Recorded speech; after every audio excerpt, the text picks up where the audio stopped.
एक ऐसा देश जिसने लंबे समय तक हर रोज आतंक को झेला हो, देश के अलग अलग कोनों में कहीं ना कहीं से हर रोज आतंक की घटना की एक न एक खबर सामने आई जाती थी। वहां पर देश के गृह मंत्री सामने आते हैं और ये कहते हैं कि जो नक्सलवाद है इसको हम जड़ से समाप्त कर देंगे और इतने दिनों में समाप्त कर देंगे। बाकायदा एक टाइमलाइन दी जाती है और वो टाइमलाइन 31 मार्च को पूरी होती है। और कल इस मुद्दे पर संसद में जिस प्रकार का ब्यौरा रखा गया उससे समझा जा सकता है कि इस दिशा में कितनी मजबूती के साथ एक बेहतरीन कार्य किया गया है।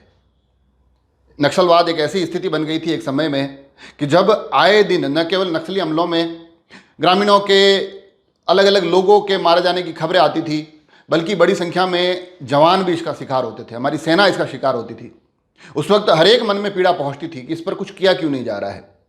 और स्थिति परिस्थिति कुछ इस तरह से हो गई थी कि देश के तकरीबन 9 से 10 राज्यों में, उससे भी ज़्यादा राज्यों में इसका प्रभाव देखा गया था। 220 से ज़्यादा जिले नक्सल की गिरफ्त में आ गए थे। ऐसा लगने लग गया था कि अब इस पर नियंत्रण पाना इतना आसान हो नहीं सकता है। तो जब जिस दिन गृह मंत्री ये कहते हैं कि हम इस पर पूरी तरह से नियंत्रण पालेंगे, इसको समाप्त करके रहेंगे, उस वक्त ऐसा लगता है कि अरे राजनेता है, चलो कई बार बड़ी बड़ी बातें कर देते हैं। मगर अब कल जिस प्रकार की स्थिति परिस्थितियों को पटल पर, संसद के पटल पर रखा गया, और उसकी भी इतनी आवश्यकता नहीं थी क्योंकि बीते दिनों की खबरों से, बीते कुछ सालों की खबरों से भी समझा जा सकता है नक्सली हमलों की खबरें बहुत कम हो गई। जो नक्सल और सेना के संघर्ष में नक्सलियों के मारे जाने की खबरें आती थी, उनके सरेंडर की खबरें आ रही हैं। कई लोग भूमिगत हो गए हैं, कई लोग भाग गए हैं।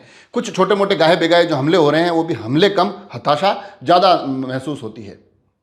तो ऐसा परिदृश्य में कहीं ना कहीं लगता है कि आप और मैं राजनीतिक तौर पे हो सकता है कि भाजपा के समर्थक हो सकते हैं, भाजपा के विरोधी हो सकते हैं, मगर आंतरिक सुरक्षा के मुद्दे पर इस सरकार ने यहाँ एक बेहतरीन कार्य किया है, इससे इनकार नहीं किया जा सकता है।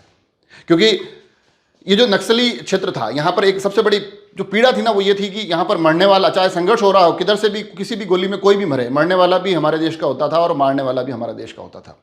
तो ये जो आंतरिक पीड़ा का एक बहुत महत्वपूर्ण पहलू था जिस पर कि नियंत्रण बहुत ज़्यादा ज़रूरी था। तो अब जो वहाँ से खबरें आ रही है कि कई लोग, क्योंकि कल जो बताया गया है कि बहुत कम बचे हैं, उनसे भी वार्ता चल रही है, उनमें से अधिकांश लोग सरेंडर कर देंगे और आगे आने वाले दिनों में पूरी तरह से इसको समाप्त कर दिया जाएगा। अब इस दावे पर दम इसलिए भी दिखाई देता है, विश्वास इसलिए हो जाता है क्योंकि करके दिखाया है। बाकी तो आतंक की जो स्थिति थी, नक्सलवाद बहुत ज़्यादा पांव पसार रहा था। उसके साथ साथ जम्मू कश्मीर, वहाँ से हर रोज गाहे बेगाहे, चाहे पत्थरबाजी की खबरें हो, चाहे फिर गोलीबारी की खबरें हो, आतंकी हमलों की खबरें आती थी। देश के अलग अलग क्षेत्रों से भी खबरें आने लग गई थी। जयपुर तक तो बम विस्फोट हमने देखे हैं। मगर अब जब इस प्रकार का एक नियंत्रण हुआ है कि उन घटनाओं की भी बहुत ज़्यादा बड़ी मात्रा में कमी आई है, ऐसा लगता है कि हाँ, कम से कम आतंकी परिदृश्य में राष्ट्र काफ़ी हद तक सुरक्षित है। कभी कभार कुछ घटनाक्रम होते हैं, हालांकि उन पर भी नियंत्रण पाले तो बहुत ज़रूरी है, मगर इस बात से इनकार नहीं किया जा सकता कि इस पूरे दिशा में बहुत बेहतरीन कार्य इस सरकार ने करके दिखाया है। क्योंकि ये आपको और हमको सभी को समझना होगा, चाहे हम आलोचना करें, चाहे हम समर्थन करें, ये हम कर तभी पाएंगे जब सुरक्षित है। तो सुरक्षा काफ़ी चीज़ें हमारे लिए आसान बना देती है। तो बिल्कुल इस एक पूरे प्रकरण पर, जिसमें कि आंतरिक सुरक्षा का जो मुद्दा है, उस पर ये सरकार ने बहुत बेहतर कार्य किया। और जिस तरह से कल संसद के पटल पर भी आंकड़े रखे गए, नक्सलवाद को लेकर एक बहुत बड़ा नियंत्रण करके दिखाया गया है। जम्मू कश्मीर काफ़ी हद तक शांत नज़र आता है। तो ऐसे में इस एक विषय पर हम आपको, हमको सभी को इस सरकार का आभार जताना चाहिए। अब वो अलग अलग विषय हैं, इसमें भी कई तर्क वितर्क हो सकते हैं। आप क्या सोचते हैं मुझे ज़रूर बताएं, मगर मुझे ऐसा लगा कि आंतरिक सुरक्षा से जुड़ा हुआ है जो पूरा का पूरा एक बीता कुछ दौर गुजरा है, उस पर मुझे अपनी बात रखनी चाहिए। क्योंकि आज उस टाइमलाइन का आखिरी दिन है, 31 मार्च, जब कहा गया था कि नक्सल समाप्त कर देंगे। तो उस दिन हमारी तरफ से भी हम क्या सोचते हैं, क्या कुछ विश्लेषण हो सकता है, वो आप तक पहुँचाना चाहिए। आप क्या सोचते हैं वो भी मुझे ज़रूर बताएं। जुड़े रहे राजसमंद एक्सप्रेस से। धन्यवाद।